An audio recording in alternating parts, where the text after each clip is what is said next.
மதுரை திருமங்கலத்திலிருந்து அத்திப்பட்டிக்கு பயணிகளை ஏற்றிக்கொண்டு வந்த அரசு பேருந்து ஒன்று சென்று கொண்டிருந்தது. அப்போது அந்த ஆலம்பட்டி அருகே இந்த அரசு பேருந்தானது வந்து கொண்டிருந்த போது டூ வீலர் மீது உரசி சென்றதாக கூறி டூ வீலரில் அளவுக்கு அதிகமான போதையில் வந்த 2 இளைஞர்கள் இந்த அரசு பேருந்தை வழிமறித்து நிறுத்தி கிட்டத்தட்ட அரை மணி நேரத்திற்கு மேலாக ரகளையில் ஈடுபட்டுள்ளனர்.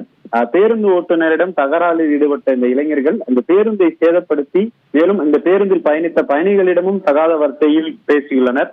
நீண்ட நேரமாக இந்த இளைஞர்கள் ரகளை செய்ததால் பேருந்தில் பயணித்த சில பயணிகள் அந்த இளைஞர்களிடம் ஏன் இவ்வாறு செய்கிறீர்கள் என்று கேள்வி எழுப்பியதற்கு அந்த பயணிகளிடமும் இவர்கள் இந்த இளைஞர்கள் வாக்குவாதத்தில் ஈடுபட்டு ஒரு கட்டத்தில் பயணி ஒருவரை தாக்க தொடங்கியதால் அந்த பயணியும் மீண்டும் அந்த இளைஞர்களை தாக்க தொடங்கினர். ஒருவர் தாக்கிக் கொண்டனர். பின்னர் இந்த போதை இளைஞர் ஒருவர் பேருந்தின் மீது ஏறி அந்த கண்ணாடியில் உள்ள வைபரை உடைத்து சேதப்படுத்தியுள்ளார்.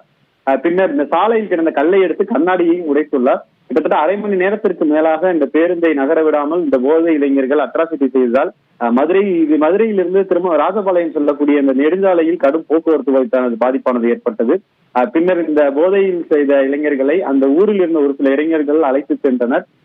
அதன் பிறகு இந்த சம்பவ இடத்திற்கு வந்த காவல்துறையினர் இரு தரப்பினரும் இந்த பயணிகளிடமும் நடந்த விவரம் குறித்து கேட்டறிந்தனர். மது போதையில் இளைஞர்கள் அரசு பேருந்தின் கண்ணாடியை உடைத்த காட்சிகளை நாம் பார்த்து வருகிறோம். இந்த சம்பவம் தற்போது ஒரு பெரும் பரபரப்பை ஏற்படுத்தியுள்ளது.